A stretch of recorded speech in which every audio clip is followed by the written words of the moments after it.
13 janvier 2018, comté de Riverside, Californie. Un appel arrive au 911. L'opérateur décroche. Silence. Puis une faible voix féminine. « Je me suis enfui de chez moi. J'ai besoin d'aide. » Le répartiteur remarque immédiatement que quelque chose ne va pas. La voix sonne bizarrement. Les mots sont choisis lentement, avec des pauses.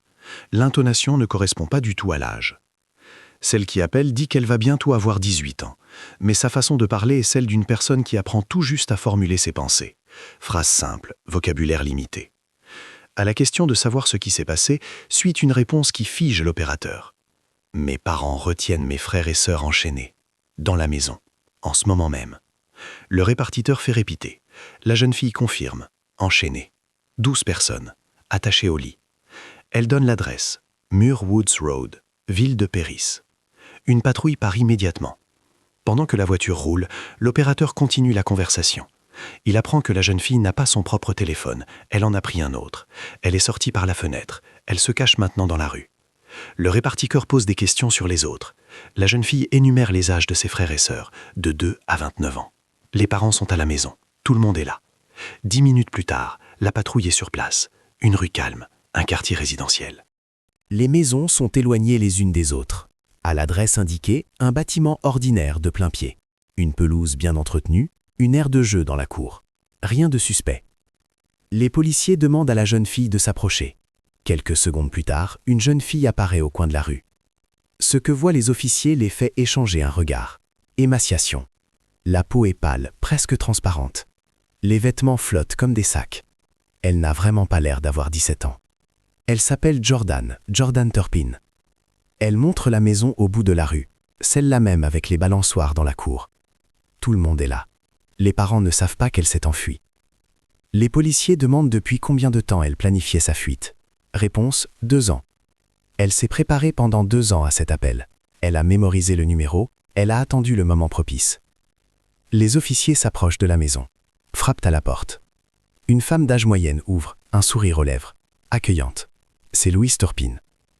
Les policiers expliquent la raison de leur visite. Un appel a été reçu. Louise est surprise. Tout va bien chez eux. Une famille ordinaire. Les officiers demandent à entrer. Louise accepte. Première impression, l'odeur, l'air vicié. Deuxième impression, l'obscurité. Les rideaux sont hermétiquement fermés. Louise les conduit au salon. Sur les murs, des photos de famille. Beaucoup de monde. Tous sourient. Son mari apparaît, David Turpin, grand, mince, portant des lunettes. Calme. Il dit que leur fille a mal compris quelque chose. Elle a parfois des hallucinations. Les policiers demandent à voir les autres membres de la famille. David hésite, puis il les conduit dans le couloir. Il ouvre la première porte. L'officier regarde à l'intérieur et se fige. Sur le lit, 2 personnes, émaciées à l'extrême, la peau sur les os. Sur les poignets, des ecchymoses et des marques. Sur le sol, près du lit, une chaîne métallique. Une extrémité est fixée au cadre. Le policier appelle du renfort. David est menotté. Louise est immobilisée dans le salon. La demi-heure suivante est un chaos. D'autres voitures arrivent. Une ambulance, les services sociaux. Les officiers fouillent toute la maison, chambre après chambre. Dans chacune, des personnes, enchaînées. Certaines ne peuvent pas se lever. Certaines ne réagissent pas aux voix. Au total, ils trouvent 12 personnes, plus Jordan à l'extérieur, 13. Âge de 2 à 29 ans. Tous sont frères et sœurs. Les policiers commencent à les libérer. Les médecins notent l'état de chacun. Émaciation critique, déshydratation, traces de restrictions physiques prolongées. David et Louise sont emmenés au poste. Accusation, séquestration. Ce n'est que la première formulation. Il y en aura d'autres. Jordan est assise dans la voiture de patrouille, enveloppée dans une couverture. Elle regarde ses frères et sœurs sortir de la maison. Un officier s'approche, lui demande comment elle va. Pour la première fois, Jordan sourit. Maintenant, tout ira bien. Le policier hoche la tête, bien qu'ils ne comprennent pas encore l'ampleur de ce qu'ils ont découvert. L'enquête ne fait que commencer. Viendront les questions.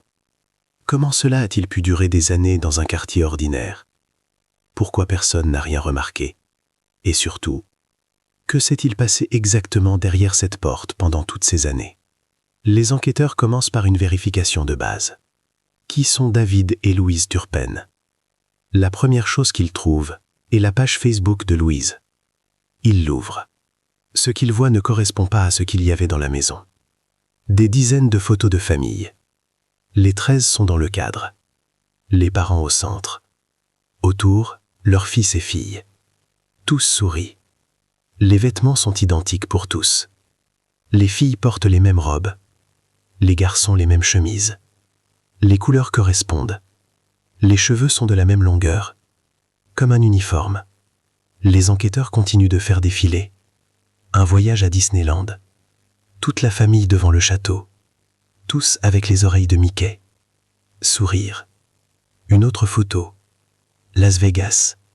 Toute la famille devant un casino. Légende. Vacances en famille. Une série de clichés d'une cérémonie. David et Louise devant l'autel. Elle en robe de mariée. Lui en costume. Autour, les 13 en tenue de fête. Légende. Renouvellement de nos vœux. 25 ans ensemble. C'était dans l'une des chapelles de mariage sur le Strip. Une cérémonie complète, avec des fleurs et un photographe. La dernière publication date de 3 mois. Des mises à jour régulières, des sorties familiales régulières. Du moins, c'est ce qu'il semble. Les détectives demandent les enregistrements des caméras de surveillance. Ils trouvent des vidéos de centres commerciaux et de parcs. Sur les enregistrements, la même image. La famille se déplace en groupe, les parents devant, les autres derrière, en rang, une colonne organisée. Des sourires sur les visages, mais si on regarde attentivement, ils sont forcés, comme sur commande. Un autre détail. À Disneyland, la famille ne se prend en photo qu'à l'entrée, devant le château, à côté des personnages. Mais ils n'entrent presque jamais dans le parc. On ne les voit pas dans les attractions. Même chose à Vegas. Photo devant le casino, la cérémonie. Mais à l'intérieur des hôtels, les caméras ne les repèrent pas. Les détectives interrogent les voisins. Le premier voisin est une femme âgée, habitant 2 maisons plus loin. Elle voyait rarement la famille Turpin. Parfois, elle les remarquait sortir la nuit. Ils se promenaient dans la cour, toujours tard le soir ou tôt le matin. Le jour, presque jamais. Un deuxième voisin en face confirme, une famille repliée sur elle-même. Ils ne communiquaient pas, sortaient rarement dans la cour, principalement la nuit. Une troisième voisine dit qu'elle a essayé de saluer Louise. Celle-ci répondait poliment, mais brièvement. Une fois, elle a vu un groupe d'adolescents sortir dans la cour en vêtements identiques. Ils sont restés silencieux pendant 10 minutes, puis ils sont rentrés dans la maison.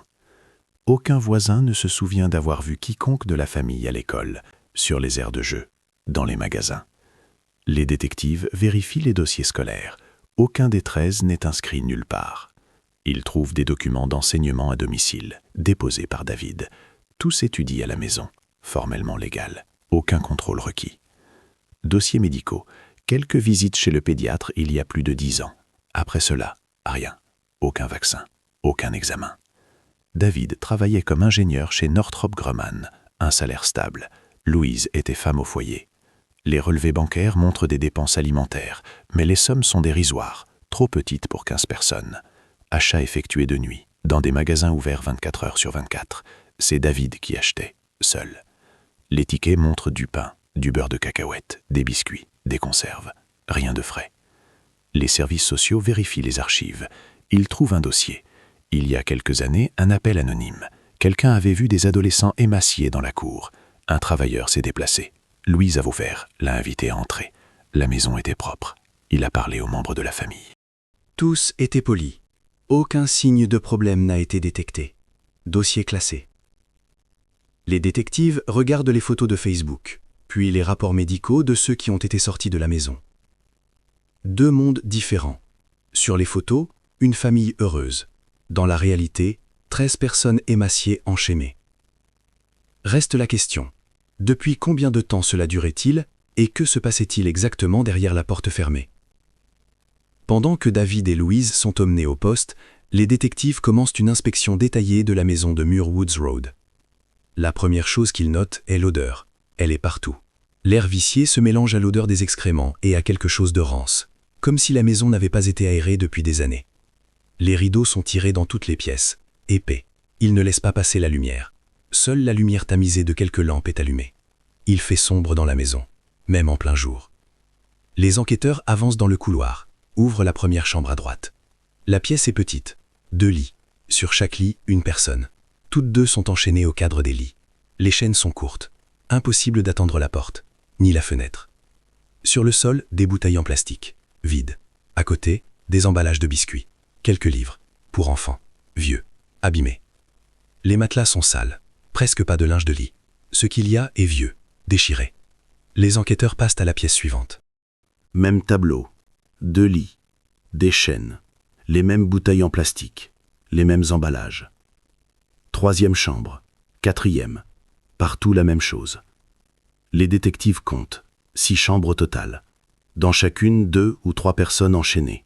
Dans une pièce, une seule. Les enquêteurs photographient chaque mètre. Ils notent l'emplacement des chaînes, mesurent leur longueur, en moyenne 1 mètre, peut-être un peu plus, suffisant pour atteindre le bord du lit, pas plus. Dans l'une des pièces, ils trouvent un journal intime, écrit avec une écriture d'enfant. Les notes sont courtes, les dates sont espacées de plusieurs mois. La dernière note date d'il y a 6 mois. Les enquêteurs lisent, le texte est simple. Aujourd'hui, maman nous a donné du pain, j'ai été sage. Note suivante. Papa a dit que nous étions méchants. Nous n'avons pas mangé pendant 2 jours. Les détectives passent à la cuisine. Le réfrigérateur est presque vide. Quelques bouteilles d'eau, un paquet de fromage, un récipient avec des restes. C'est tout. Les placards sont aussi vides. Quelques boîtes de biscuits, des pots de beurre de cacamette, des conserves, rien de frais. La poubelle est pleine. Emballage de fast-food, boîtes de pizza vides, canettes de soda, fraîches, d'hier. Les enquêteurs comparent. Dans le réfrigérateur, presque rien. Dans les poubelles, des restes de nourriture pour 2. David et Louise mangeaient normalement. Les autres non. Dans le salon, ils trouvent des jouets. 9. Dans leur emballage, des poupées, des petites voitures, des jeux de construction. Tous non déballés. Ils sont sur les étagères, comme dans un magasin. Sur les murs, ces fameuses photographies. Les clichés de famille. Disneyland, Las Vegas. La cérémonie de renouvellement des vœux. Tous sourient. Les enquêteurs retirent quelques photos du mur. Ils les apportent aux médecins qui examinent les personnes libérées. Ils demandent de comparer les visages sur les photos avec ceux qui ont été sortis de la maison. Les médecins comparent. Sur les photos, les gens ont l'air minces, mais pas de façon critique.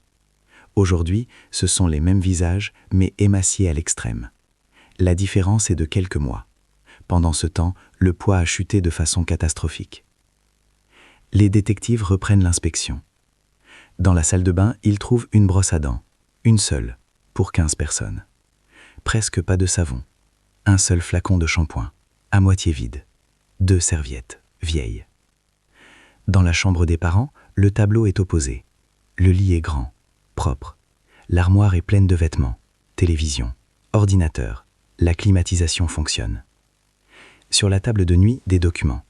Les enquêteurs les parcourent. Acte de naissance des 13. Carnet de santé, vieux. Les dernières notes datent d'il y a 10 ans. Ils trouvent aussi des carnets de chèques. Le registre des dépenses. David tenait les comptes, avec soin, par date. Les dépenses pour la nourriture sont minimales. En revanche, des paiements réguliers pour Internet, la télévision par câble, des abonnements à des services de streaming. Les détectives sortent dans la cour, cette fameuse aire de jeu, les balançoires, le toboggan. Tout est neuf, mais il n'y a aucune trace d'utilisation. La peinture n'est pas écaillée, les chaînes des balançoires ne sont pas usées. Un décor, pour les photos, pour les voisins, pour que tout semble correct. Les enquêteurs retournent voir les médecins, interrogent sur l'état des personnes libérées. Les médecins disent « émaciation critique pour tous ». Le plus âgé a 29 ans, il pèse moins de 40 kilos. La plus jeune a 2 ans, son poids correspond à celui d'un bébé de 6 mois. Le développement cognitif est altéré chez la majorité. Le vocabulaire est limité, la coordination des mouvements est faible, les muscles sont atrophiés par l'immobilité. Chez plusieurs, des signes d'anciennes fractures qui se sont mal consolidées. Personne n'a reçu de soins médicaux. Les dents sont dans un état lamentable, carie généralisée. Chez certains, les dents pourrissent. Personne n'a jamais vu de dentiste. Les détectives commencent des interrogatoires prudents. Les médecins sont à côté, les psychologues aussi. Des questions simples. Comment t'appelles-tu? Quel âge as-tu? Comment te sens-tu? Les réponses sont courtes, murmurées. Certains ne répondent pas du tout. Ils se contentent de regarder. L'une des filles aînées, elle a 25 ans, dit qu'elle ne se souvient pas de la dernière fois qu'elle est sortie de la maison. Peut-être il y a plusieurs années. Elle ne sait pas exactement. Une autre dit qu'on ne les laissait sortir que pour les photos. On les habillait spécialement. On les emmenait quelque part, on les photographiait, puis on les ramenait, on les remettait aux chaînes. Les enquêteurs comprennent que l'ampleur de ce qui s'est passé commence seulement à s'éclaircir. Au poste, David et Louise sont emmenés dans des pièces différentes, procédure standard, interrogés séparément. Le détective commence par David. Il l'installe dans la salle d'interrogatoire, lance l'enregistrement, énonce la date, l'heure, le nom du suspect. David est assis calmement, les mains sur la table. L'expression de son visage est neutre, comme s'il avait été convoqué pour une réunion ordinaire. Le détective pose la première question. Expliquez ce qui se passait dans votre maison. David répond lentement. Il choisit ses mots. Il dit qu'ils ont une grande famille, 13 personnes. C'est compliqué, il faut de la discipline. Le détective précise. Quel genre de discipline? David explique. Un régime, un emploi du temps, des règles. Tout le monde doit respecter les règles. Question. Pourquoi étaient-ils enchaînés? David fait une pause, puis il dit. Ils essayaient de s'enfuir. C'est pour leur sécurité, pour qu'ils ne partent pas la nuit, pour qu'ils ne se perdent pas. Le détective le regarde. Note. Demande ensuite, pourquoi sont-ils si émaciés? David répond, ils ont des problèmes d'appétit. Ils ne veulent pas manger. Lui et Louise ont essayé de les nourrir, mais ils refusent. Ils font des caprices. Le détective montre les photos du réfrigérateur, presque vide. David explique, il y avait de la nourriture. Elle s'est juste épuisée. Il allait faire les courses. Il n'a pas eu le temps. Question suivante. Les soins médicaux. À quand remonte leur dernière visite chez le médecin? David dit, il y a longtemps, plusieurs années. Ils sont en bonne santé. Ils n'étaient pas malades. Ce n'était pas nécessaire. Le détective sort les tickets de la poubelle. Fast-food, pizza, frais, d'hier. Demande, pour qui était-ce? David hésite, puis répond, pour lui et Louise. Les autres mangeaient autre chose, de la nourriture ordinaire, saine. Laquelle exactement? David énumère, pain, beurre de cacahuète, biscuits. Une alimentation saine, sans excès. Le détective note chaque mot, puis demande, pourquoi fait-il sombre dans la maison? Pourquoi les rideaux sont-ils tirés? David explique, ils n'aiment pas la lumière vive. C'est plus confortable pour eux ainsi. Question sur l'école. Où étudient les autres membres de la famille? David dit, enseignement à domicile. Lui et Louise enseignent, eux-mêmes, selon le programme. Quel programme? David décrit les matières de base, lecture, écriture, mathématiques, tout le nécessaire. Le détective précise. Ont-ils montré les résultats de cet enseignement à quelqu'un? Ont-ils passé des tests? David répond. Non, ce n'est pas requis. La loi autorise l'enseignement à domicile sans contrôle. Question suivante. Les chaînes. Combien de temps restaient-ils enchaînés? David réfléchit. Dit, ça dépendait. Parfois le jour, parfois la nuit. Cela dépendait du comportement. De quel comportement? David explique. S'ils n'obéissaient pas, s'ils enfreignaient les règles, alors punition, temporaire, quelques heures, peut-être un jour. Le détective montre les photos des marques sur les poignets. Vielles, profondes. Ce ne sont pas quelques heures. David se tait, puis dit peut-être plus longtemps. Il ne s'en souvient pas exactement. Dans la pièce voisine, on interroge Louise, un autre détective. Les mêmes questions. Louise répond presque de la même manière. Des mots similaires, des explications identiques, comme si c'était appris par cœur. Une grande famille, il faut de la discipline, un régime, des règles. Ils ne voulaient pas manger, ils ont des problèmes d'appétit. Enseignement à domicile, pour la sécurité. Le détective demande, de quoi avaient-ils peur? Pourquoi des chaînes pour la sécurité? Louise explique, les environs sont dangereux. Ils auraient pu sortir et se perdre, ou quelqu'un aurait pu les enlever. Question, les voisins disent que le quartier est calme, presque pas de criminalité. Louise insiste, c'est dangereux quand même, mieux vaut prévenir. Le détective précise. Pourquoi ne les laissiez-vous sortir que la nuit? Louise dit, le jour il fait chaud, la nuit c'est plus frais, c'est meilleur pour la santé. Question suivante. Les photos sur les réseaux sociaux, les voyages, Disneyland, Vegas. Comment cela s'accorde-t-il avec le fait que vous aviez peur de les laisser sortir de la maison? Louise explique, ce sont des cas particuliers, des événements familiaux, sous surveillance, en sécurité. Le détective montre les enregistrements des caméras de surveillance. Dans le parc, la famille se tient en groupe serré, ne s'éloigne pas, comme sur commande. Louise dit, c'est plus pratique ainsi, pour que personne ne se perde. Question sur les jouets. 9. Non déballés. Pourquoi en acheter si on ne peut pas jouer avec? Louise répond, c'est pour les occasions spéciales. s'il se comporte bien, s'il le mérite.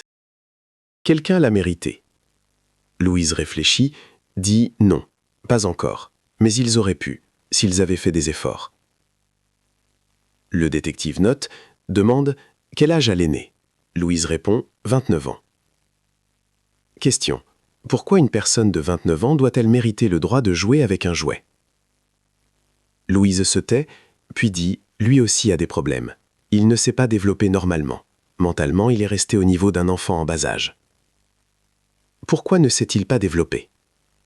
Louise explique la génétique ou autre chose. Elle ne sait pas exactement. Ils n'ont pas consulté de médecin. Ce n'était pas nécessaire. Les détectives terminent les interrogatoires, comparent les dépositions. David et Louise racontent presque la même chose, mais leurs versions ne concordent pas avec les faits. Les rapports médicaux montrent émaciation due à une famine prolongée, atrophie musculaire due à l'immobilité, troubles cognitifs dus à l'absence d'éducation et de socialisation. Les détectives comprennent que les parents mentent. Chaque explication est une tentative de justifier l'injustifiable. Les enquêteurs récupèrent les enregistrements des caméras piétons des officiers, qui sont entrés les premiers dans la maison. Ils revoient tout le matériel depuis le début. Le moment où Louise ouvre la porte. Le visage calme. Même accueillant. Un sourire. Comme si des voisins venaient lui demander du sel. L'officier explique la raison de la visite. Un appel a été reçu pour un contrôle de bien-être. Louise lève les sourcils de surprise. Quel appel? Tout va bien chez eux. Sa voix est posée. Aucune tension. Aucune panique. Une conversation ordinaire. L'officier demande à entrer. Louise hésite quelques secondes. Puis recule. Invite d'un geste. Entrez. La caméra capte ses mouvements. Elle marche devant. Sans hâte. Montre le salon. S'assoit sur le canapé. Pose ses mains sur ses genoux. David apparaît. Calme lui aussi. Voix basse. Polie. Salut. Demande de quoi il s'agit. L'officier répète. Des informations ont été reçues sur un possible problème dans la maison. Il faut vérifier. David hoche la tête. Compréhensif. Bien sûr, vérifiez, nous n'avons pas de secret. Les enquêteurs remarquent, aucun d'eux ne demande qui a appelé, ne s'intéresse aux détails, n'essaie de savoir ce qui a été rapporté exactement. Ils acceptent simplement le contrôle. C'est étrange. Habituellement, les gens dans une telle situation posent des questions. Qui a appelé? Qu'a-t-il dit? Pourquoi la police est-elle venue? David et Louise ne demandent rien. L'officier demande combien de personnes y a-t-il dans la maison? Louise répond 15, notre grande famille, 13 fils et filles. Elle prononce cela avec fierté, comme une réussite, une grande famille. L'officier précise où sont les autres? David dit dans les chambres, ils se reposent, ils mènent une vie nocturne, ils dorment le jour, ils veillent la nuit. L'officier redemande pourquoi nocturne? David hausse les épaules, c'est plus pratique. Le jour il fait chaud, la nuit c'est plus frais. De plus, ils travaillent, le bruit ne les dérange pas ainsi. Louise hoche la tête, confirme. Oui, ils ont l'habitude, la nuit est plus calme. L'officier demande à voir les chambres. David se lève, lentement, sans hâte. Conduit dans le couloir. La caméra enregistre chaque pas. David s'arrête devant la première porte, se tourne vers l'officier. Prévient, ils dorment peut-être, il ne faut pas leur faire peur. Il ouvre la porte. L'officier regarde. Voit 2 personnes sur les lits. Déchaîne, l'émaciation. La caméra capte la réaction de David. Aucune. Il se tient calme, comme s'il montrait une chambre ordinaire. L'officier demande pourquoi sont-ils enchaînés. David répond sans pause. Pour la sécurité. Ils ont essayé de partir. C'est une mesure temporaire. La voix reste posée. Il explique cela comme si c'était une évidence, comme si c'était normal. L'officier appelle des renforts. David observe, ne proteste pas, n'essaie pas d'arrêter quoi que ce soit. Il se contente de rester là. Louise, dans le salon, est calme elle aussi. Quand le deuxième officier s'approche d'elle, elle lève les yeux, sourit légèrement. Il y a un problème? L'officier dit « Vous êtes en état d'arrestation ». Louise hoche la tête. « D'accord. comme si elle avait accepté une tasse de thé. On la fait se retourner, on lui met les menottes. Elle ne résiste pas, ne crie pas, ne pleure pas, reste silencieuse. David est aussi immobilisé. Même réaction. Calme, soumission, aucune émotion. Les enquêteurs revoient l'enregistrement plusieurs fois, analysent. Habituellement, dans ces situations, les gens réagissent. Même les innocents sont nerveux, posent des questions, s'indignent, demandent un avocat. David et Louise, non. Ils se comportent comme s'ils avaient été invités à une procédure formelle, calme, retenu, presque indifférent. Le psychologue sollicité pour l'affaire regarde l'enregistrement, donne son évaluation. Le comportement ne correspond pas à la norme. Un tel calme lors d'une arrestation peut indiquer plusieurs choses. Premièrement, une absence totale de conscience de culpabilité. Il ne pense pas avoir fait quelque chose de mal. Deuxièmement, une dissociation, une coupure des émotions comme mécanisme de défense. Troisièmement, une psychopathie, une incapacité à une réaction émotionnelle normale. Les enquêteurs prennent des notes. Le comportement des suspects fait partie du dossier. Ce n'est pas juste une bizarrerie, c'est la preuve de ce qui se passait depuis des années. Des parents normaux dans une telle situation se seraient défendus, auraient expliqué, se seraient justifiés émotionnellement. David et Louise, non. Ils expliquent rationnellement, froidement, comme un mode d'emploi. Les détectives comprennent, ils n'ont pas affaire à des criminels ordinaires. Ce sont des gens qui ont construit un système, ont vécu avec pendant des années, l'ont considéré comme juste. Les interrogatoires au poste ne font que confirmer cela. Chaque réponse est pesée, calme, logique, selon leur logique. Les enquêteurs préparent les accusations. La liste s'allonge d'heure en heure. Séquestration, mauvais traitement, torture, privation de nourriture, privation de soins médicaux. David et Louise restent en cellule, se comportent calmement, ne se plaignent pas, ne demandent pas immédiatement à voir un avocat, attendent. Pendant ce temps, les enquêteurs commencent la partie la plus difficile du travail, découvrir comment tout cela a commencé et pourquoi cela a duré si longtemps. L'étape suivante consiste en l'interrogatoire des personnes libérées. Psychologues et détectives travaillent ensemble, avec prudence, des questions simples, sans pression. Ils commencent par les plus âgés, ceux qui peuvent parler de façon cohérente. La première est Jordan, celle qui a appelé le 911. On l'installe dans une pièce séparée, confortable. On lui donne de la nourriture, de l'eau. Elle mange lentement, par petits morceaux. Son estomac n'est pas habitué à des portions normales. Le psychologue demande « Peux-tu raconter comment tout a commencé ?» Jordan réfléchit, puis commence à parler. Elle se souvient qu'avant c'était différent. Quand elle était toute petite, la famille vivait ailleurs, au Texas. C'était mieux là-bas. On les laissait sortir dans la cour, parfois même chez les voisins. Puis ils ont déménagé, en Californie. D'abord dans une maison, puis une autre. Et à chaque déménagement, c'était pire. Les règles devenaient plus nombreuses, les restrictions plus grandes, les punitions plus sévères. Jordan dit « Au début, ils nous enfermaient simplement dans les chambres, pour quelques heures, si nous n'obéissions pas, si nous parlions trop fort, si nous rions. Puis les verrous sur les portes sont devenus permanents. On ne pouvait sortir qu'avec la permission, pour aller aux toilettes. » Ou quand les parents nous appelaient. Puis les chaînes sont apparues, d'abord pour la nuit, puis pour toute la journée, puis en permanence. Le psychologue note, demande « Quand est-ce arrivé ?» Jordan ne s'en souvient pas exactement. Il y a plusieurs années. Peut-être 5, peut-être plus. Le temps passait différemment pour eux. Les jours se confondaient, les semaines, les mois. Rien ne changeait, chaque jour était identique. Interrogatoire suivant. Son frère aîné. Il a 22 ans, il s'appelle Joshua. Joshua parle plus bas, met plus de temps à choisir ses mots. Son langage est simple, mais il essaie d'expliquer. Il parle de la nourriture. Avant, on nous nourrissait 3 fois par jour, puis 2, puis 1, puis 1 jour sur 2. Les portions devenaient plus petites, d'abord une assiette normale, puis une demi-assiette, puis quelques cuillerées. Si quelqu'un se plaignait, punition, 24 heures sans manger, 48 heures, 72.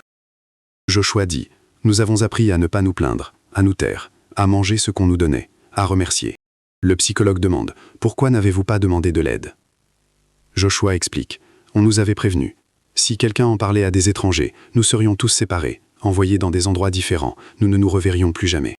C'était la menace principale, perdre la famille. Ils craignaient cela plus que la faim. La suivante, leur sœur, elle a 25 ans. Elle s'appelle Jennifer. Jennifer raconte les punitions. Pour n'importe quelle infraction aux règles.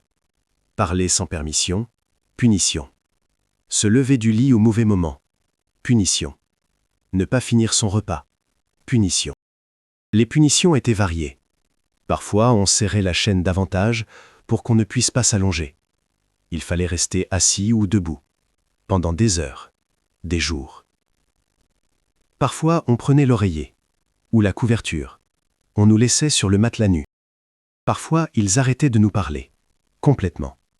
Ils apportaient la nourriture en silence, repartaient en silence, ne répondaient pas aux questions. Pendant des semaines. Jennifer dit « C'était le pire. Le silence. L'impression que tu n'existes pas. » Le psychologue fait une pause, la laisse se reposer, puis continue. Question suivante. L'éducation. Jennifer raconte. Les parents donnaient des manuels, vieux. Parfois, ils nous disaient de lire, parfois, ils vérifiaient. Mais il n'y avait pas de système. Aucun emploi du temps. Aucun cours. Juste des livres. Lis tout seul. Elle a appris à lire. Les bases. À écrire aussi. À compter. Mais pas plus. Aucune autre matière. Pas d'histoire. De géographie. De sciences. Ses frères et sœurs plus jeunes en savent encore moins. Certains savent à peine écrire. Certains ne connaissent pas les mois de l'année. Ne savent pas qui est le président. Ne savent pas en quelle année nous sommes. Les psychologues interrogent les plus jeunes. C'est plus difficile avec eux. Ils ont peur, répondent par monosyllabes ou se taisent carrément. L'une des plus jeunes filles, elle a 12 ans, dit qu'elle ne se souvient pas d'une vie sans chaîne. Pour elle, c'est la norme. Ça a toujours été ainsi. Une autre, plus âgée, raconte les rares sorties, pour les photos. Les parents les habillaient avec des vêtements propres, les coiffaient, les emmenaient à Disneyland ou à Vegas. Ils disaient « Souriez, comportez-vous bien, ne parlez pas aux étrangers, sinon nous rentrons à la maison et il y aura une punition. » Ils souriaient, restaient silencieux, se faisaient photographier, puis revenaient. On reprenait les vêtements, on les remettait aux chaînes. Ces sorties arrivaient une fois tous les quelques mois, peut-être une fois par an, spécialement pour les photos. Les psychologues rassemblent les témoignages des 13, reconstituent l'image. Ce n'était pas spontané, ce n'était pas le résultat d'un pétage de plomb ou d'une maladie.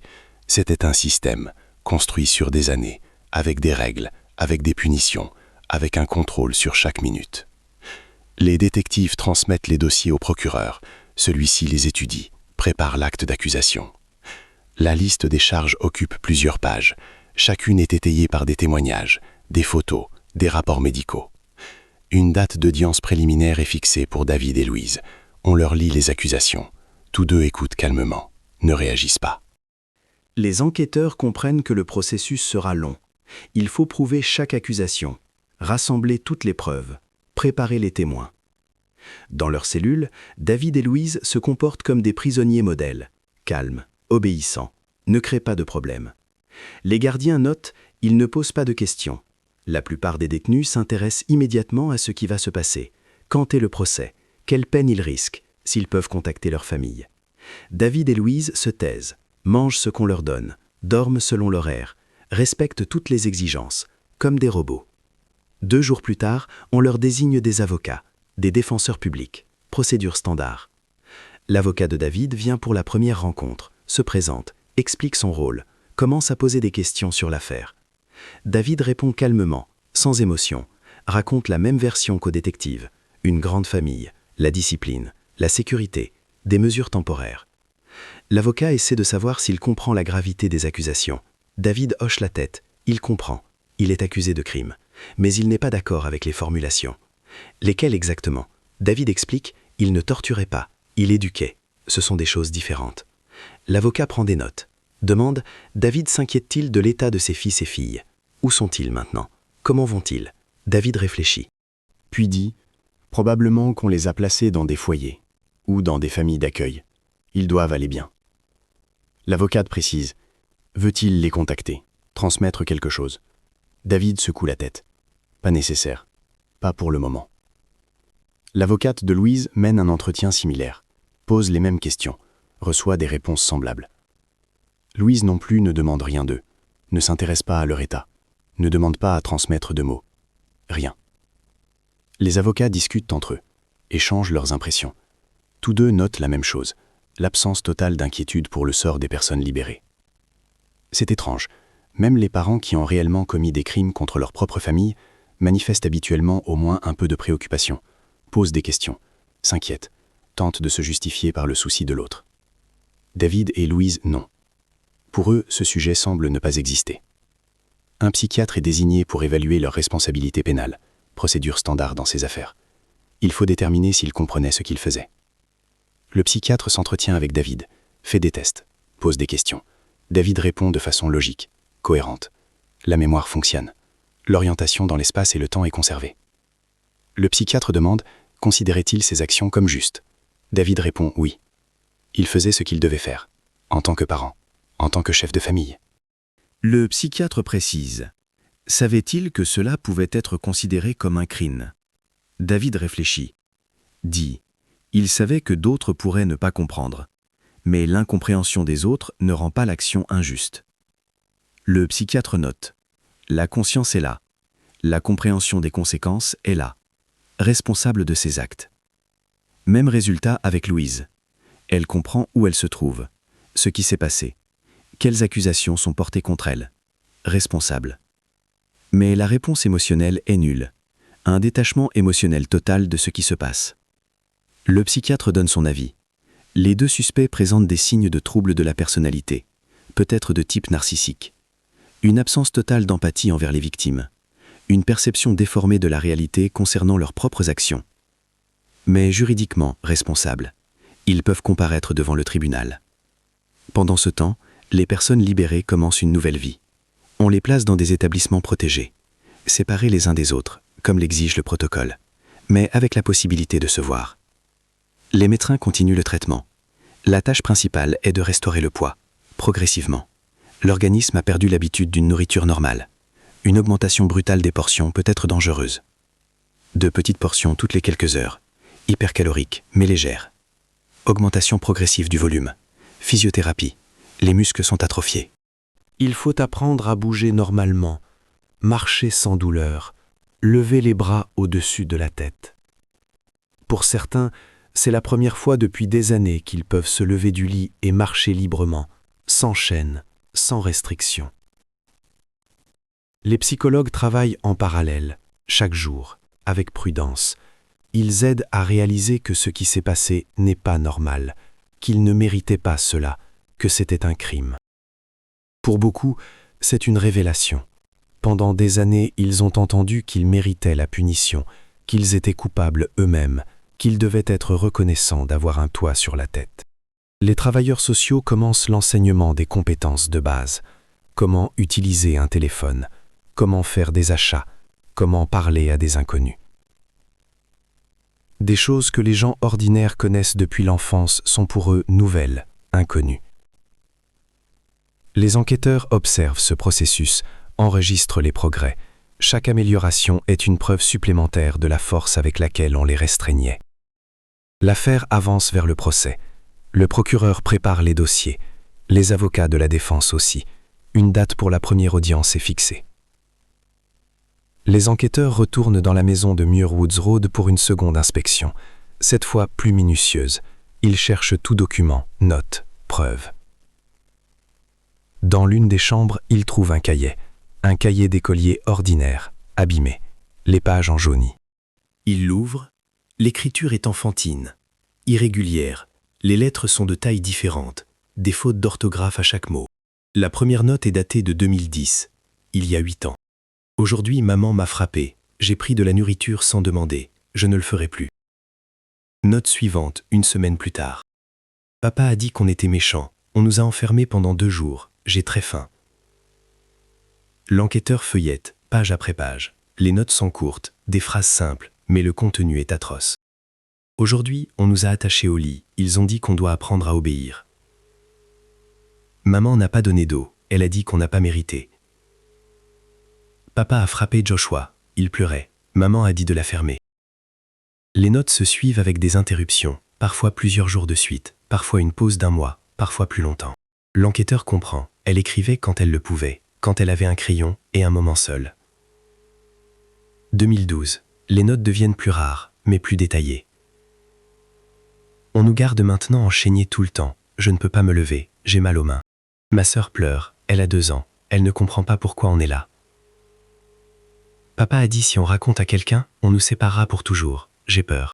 2014. L'écriture ne change presque pas. Le développement s'est arrêté.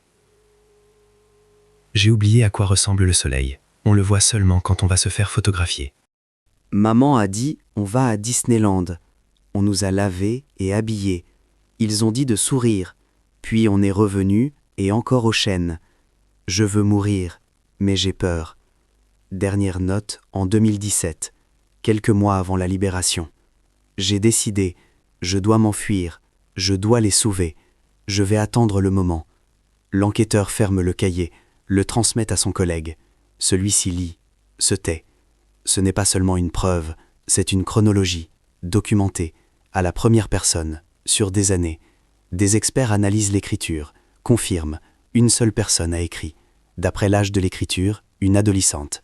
Le développement de l'écriture est ralenti, correspond à une éducation limitée. Les enquêteurs recoupent les notes avec les témoignages. Ça concorde. Chaque détail, les dates, les événements, les descriptions des punitions. Ils trouvent un autre cahier, dans une autre chambre. L'écriture est différente. Il y a moins de notes, mais le contenu est le même. Papa a pris mon oreiller. Il a dit que je m'étais mal conduite. Je ne me souviens pas de ce que j'ai fait. Maman ne nous parle plus depuis une semaine. Elle apporte la nourriture et s'en va, en silence. Les détectives comprennent. Il s'agit d'une documentation systématique des crimes, écrite par les victimes, en temps réel. Les rapports médicaux arrivent en parallèle, détaillés, pour chacun des 13. L'aîné, Joshua, 29 ans, taille 1,75 m, poids 37 kg. Indice de masse corporelle critiquement bas. Atrophie musculaire. Dommages nerveux au poignet dû au port prolongé de chaîne. Développement cognitif au niveau d'un enfant de 10 à 12 ans. Vocabulaire limité. Compétences de base en lecture et écriture présentes. Mathématiques au niveau de l'école primaire. Jordan, 17 ans. Poids 40 kg. État un peu meilleur. Elle était plus active, planifiait à la fuite, bougeait plus que les autres. Les plus jeunes sont dans un état pire. La plus jeune a 2 ans. Poids d'un bébé de 6 mois. Ne parle pas, ne marche pas. Développement physique arrêté. Les médecins notent des signes communs chez tous. Malnutrition chronique, carence vitaminique, anémie, déformation des os due à un mauvais développement, caries et pourrissement des dents, maladie de peau. Chez plusieurs, des traces d'anciennes fractures, mal ressoudées. Personne n'a reçu d'aide. Les os se sont ressoudés seuls, de travers. Dommages aux poignets et aux chevilles chez tous ceux qui ont été enchaînés, profonds, anciens. Couche de tissu cicatriciel. Les chaînes ont été portées pendant des années. Le procureur reçoit tous les éléments, rapports médicaux, journaux intimes, photos de la maison, témoignages. Il revoit l'acte d'accusation, ajoute de nouveaux chefs. Torture systématique, infliction intentionnelle de souffrance physique, séquestration avec circonstances aggravantes. Chaque chef est soutenu par des preuves, médicales, documentaires. Témoignages. Les journaux intimes deviennent la preuve centrale. On les transmet à des experts pour une analyse détaillée. Chaque note, chaque date, chaque description de punition. Les experts établissent la chronologie. Année après année. Comment la situation s'est dégradée. Comment le contrôle s'est intensifié. Comment la cruauté a grandi. Ce n'est plus une affaire de négligence, ni de mauvaise parentalité. C'est une affaire de torture systématique préméditée sur des années. On fait appel à des experts de différentes spécialités. Psychologues, psychiatres, spécialistes des traumatismes, analystes financiers. La tâche, comprendre non seulement ce qui s'est passé, mais aussi pourquoi. Les psychologues travaillent les premiers. Ils effectuent des évaluations détaillées de tous les libérés. Tests, entretiens, observations. Diagnostic pour les 13, troubles de stress post-traumatique. Forme grave, chronique. Les symptômes sont identiques. cauchemars, crises d'angoisse, incapacité à faire confiance aux adultes, attaques de panique à la vue de portes fermées ou de chaînes. Chez la majorité, retard de développement cognitif, passe à cause de la génétique, à cause de l'isolation totale. Le cerveau se développe par l'interaction avec le monde. Sans interaction, le développement s'arrête. Les plus âgés ont eu plus de chance.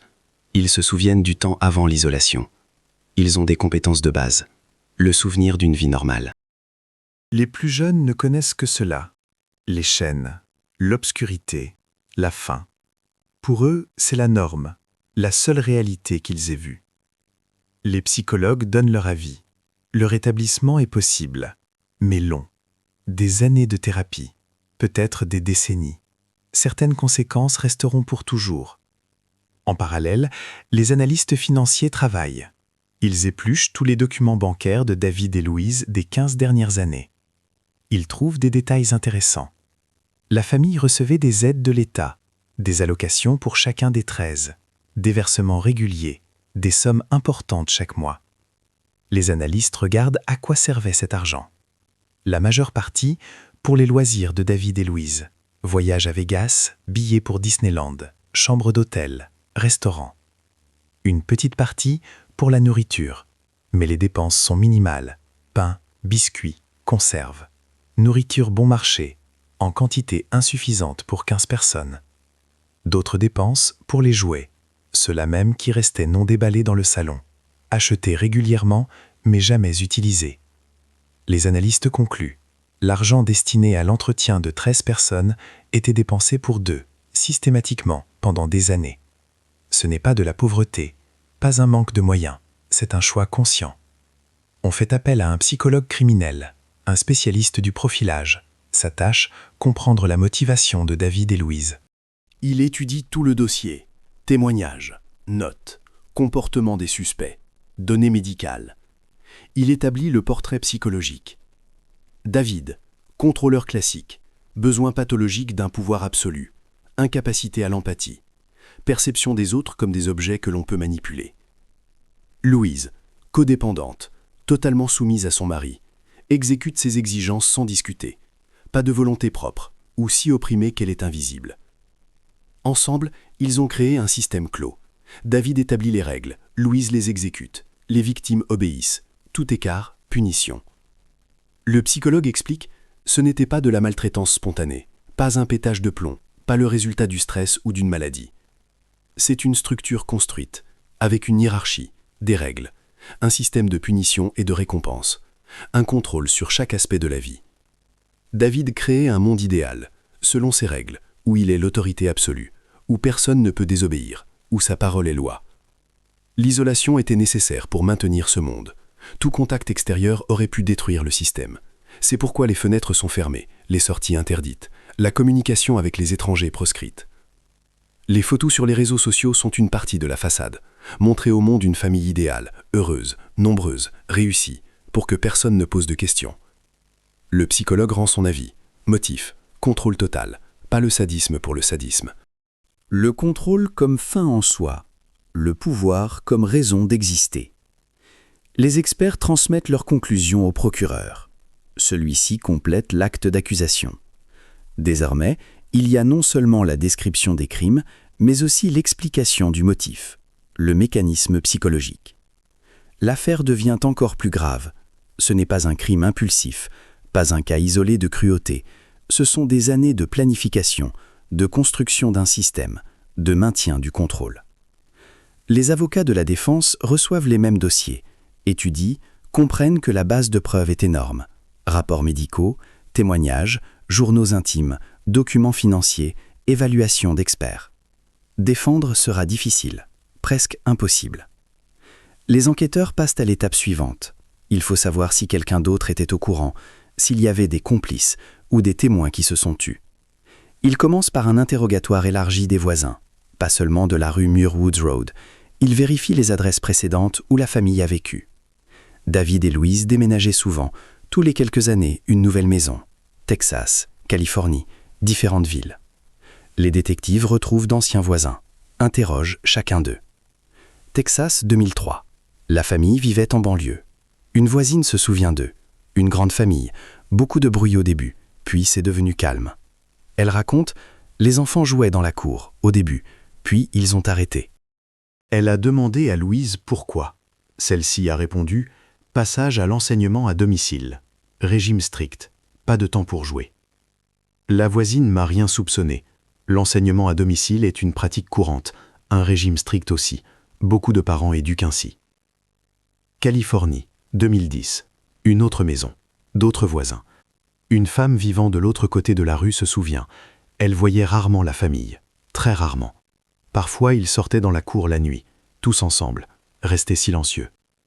Elle trouvait cela étrange, mais pas au point d'appeler la police. Les gens ont droit à leur bizarrerie. Un autre voisin se souvient. Une fois, il a vu un visage à la fenêtre, pâle, mince, regardant la rue. Il a fait signe de la main. Le visage a disparu. Le rideau s'est tiré. Il a pensé, peut-être que quelqu'un est malade, ne veut pas de contact, ça arrive. Les détectives interrogent les collègues de David au travail, Northrop Grumman, département d'ingénierie. Les collègues le décrivent comme calme, réservé, travail de qualité, mais pendant les pauses, il restait à l'écart, n'allait pas aux fêtes d'entreprise, parlait peu de sa famille. Un collègue se souvient d'une conversation, a demandé à David « Comment ça va à la maison ?» Celui-ci a répondu « Bien, une grande famille demande de la discipline, mais on s'en sort. » Il n'a pas développé le sujet, c'est refermé. Les enquêteurs épluchent les enregistrements de l'ordinateur professionnel de David. Correspondance, requête de recherche, rien de suspect, travail, documents techniques, site d'actualité. Aucune trace de recherche d'informations sur les méthodes de contrôle, ou de punition, ou d'isolation. David ne cherchait pas d'instruction. Il savait quoi faire, ou l'inventait lui-même. Les détectives recherchent les membres de la famille. Les parents de David sont morts il y a longtemps. Sa sœur vit dans un autre état. Elle l'a vu pour la dernière fois il y a 10 ans. Elle raconte, David a toujours été bizarre, depuis l'enfance, aimait le contrôle, aimait les règles. Quand il s'est marié avec Louise, il est devenu encore plus fermé. La sœur a essayé de leur rendre visite plusieurs fois. David refusait, disait « pas le meilleur moment ». La famille est occupée, peut-être plus tard. Le plus tard n'est jamais arrivé. Les parents de Louise sont aussi décédés. Son frère vit dans un comté voisin. Dernier contact avec sa sœur il y a 5 ans, par téléphone, une conversation courte. Il a essayé de la voir, de venir en visite. Louise refusait. David n'aime pas les invités. La famille préfère l'intimité. Le frère demandait des nouvelles de ses neveux. Louise répondait par monosyllabe. Tout va bien. Étudient à la maison. Sont en bonne santé. Elle ne donnait pas plus de détails. Les détectives vérifient les registres paroissiaux. La famille était inscrite dans plusieurs églises, passait de l'une à l'autre, ne restait nulle part longtemps. Le prêtre d'une des églises se souvient d'eux. Ils venaient irrégulièrement, les 15 personnes, s'asseyaient ensemble, en silence. Après le service, partaient immédiatement, ne communiquaient pas avec les fidèles.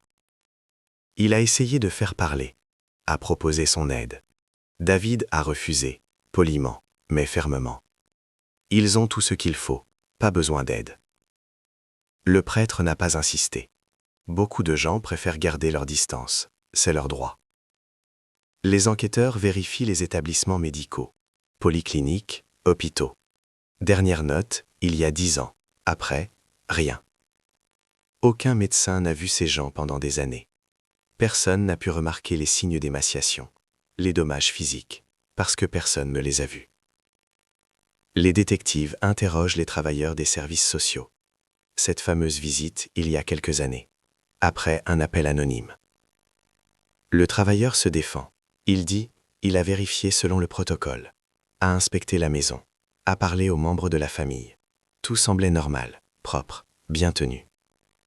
Le détective demande, a-t-il vu les chaînes? Le travailleur répond, non. On ne l'a pas laissé entrer dans toutes les pièces. On ne lui a montré qu'une partie de la maison.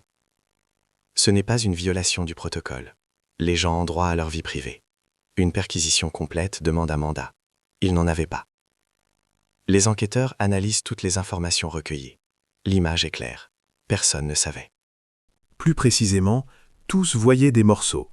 Les bizarreries, la fermeture, les promenades nocturnes, l'absence de contact. Mais personne n'a vu l'ensemble. Personne n'a assemblé les pièces du puzzle, parce que chaque bizarrerie individuelle était explicable. Les gens ont le droit d'être bizarres. Pas de complices, pas de témoins qui savaient et se sont tus, non plus. Seulement ceux qui ont vu des signes, mais n'en ont pas compris la signification. David et Louise ont construit une isolation idéale, physique et sociale. Aucune personne de l'extérieur n'avait accès à l'intérieur. Aucune personne de l'intérieur n'avait accès à l'extérieur. Les détectives ferment cette ligne d'enquête. Le focus revient sur les suspects principaux, sur leur psychologie, sur le système qu'ils ont créé et maintenu pendant des années dans une solitude totale par rapport au monde. Les enquêteurs fouillent dans le passé de David et Louise. Il faut comprendre quand tout a commencé, s'il y avait des signes auparavant, comment des gens ordinaires se sont transformés en cela. David Allen Turpin est né en 1961, petite ville de Virginie occidentale, famille ordinaire. Le père travaillait à l'usine, la mère était femme au foyer. Les dossiers scolaires montrent élève moyen, notes correctes, comportement exemplaire.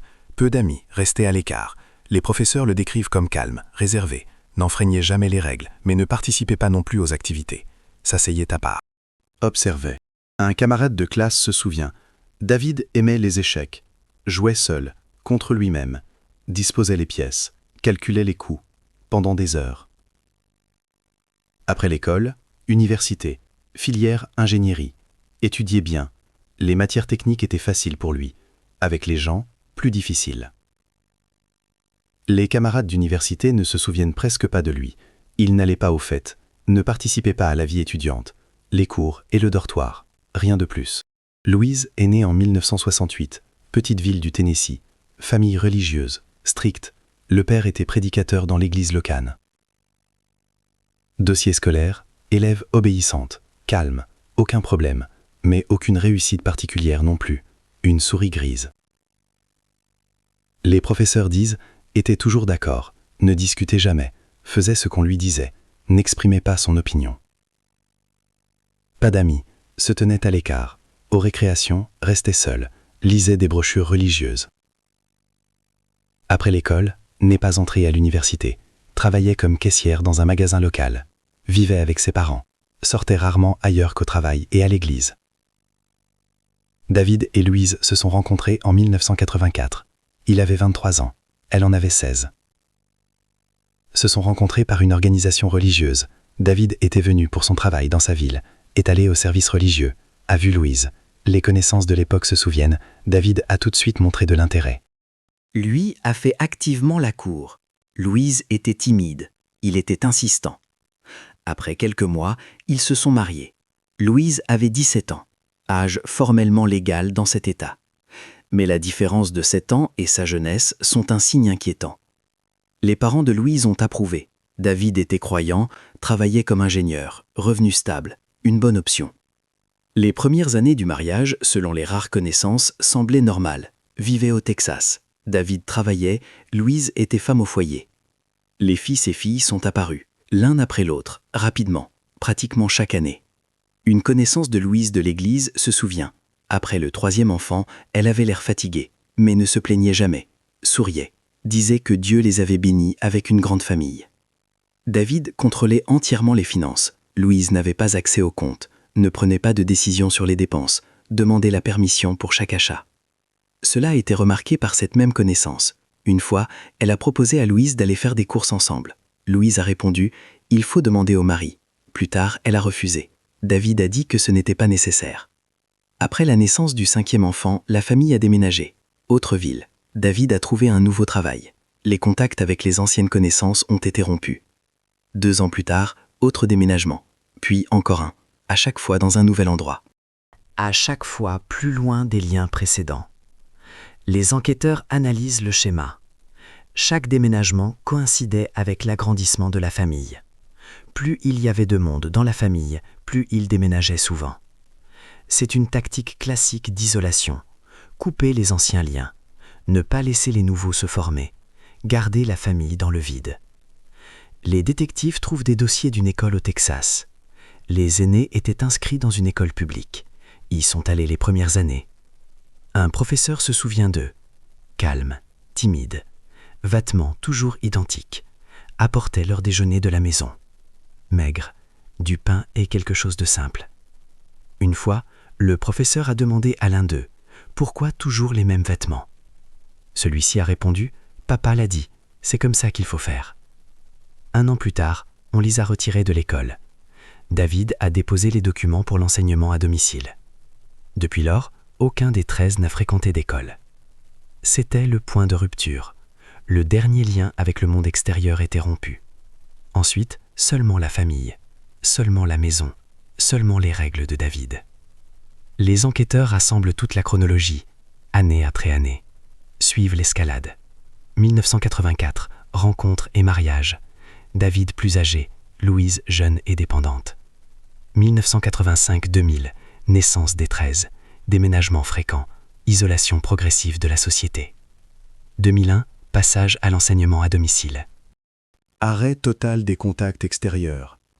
2003-2010, renforcement du contrôle. Apparition de règles rigides. Restriction de nourriture. Interdiction de sortir. 2010-2018, système de torture. Chaîne. Isolation permanente. Alimentation minimale. Dégradation des conditions jusqu'au niveau critique. Cela n'est pas arrivé soudainement. Cela s'est développé sur 25 ans, étape par étape. Du contrôle des finances au contrôle de la vie. De la sévérité à la cruauté. Des restrictions aux tortures. Le psychologue étudiant les dossiers donne son évaluation. Escalade classique de relations abusives. David était un contrôleur à l'origine. Louise, une victime soumise devenue complice. Le système s'est construit sur des années. Chaque étape semblait être la suite logique de la précédente. À un moment donné, la limite a été franchie. Mais quand exactement, il est difficile de le déterminer. Les enquêteurs se préparent aux interrogatoires finaux. Maintenant, ils ont l'image complète. Du début à la fin, de la rencontre à l'arrestation. Les détectives organisent de nouveaux interrogatoires, cette fois avec l'ensemble des preuves. Photos, rapports médicaux, journaux intimes, documents financiers. David est amené dans la salle d'interrogatoire.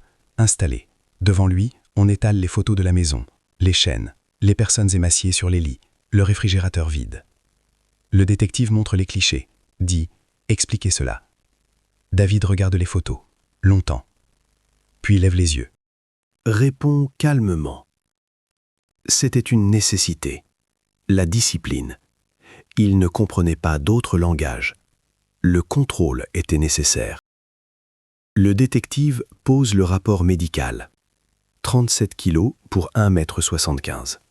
Émaciation critique. Comment est-ce de la discipline ?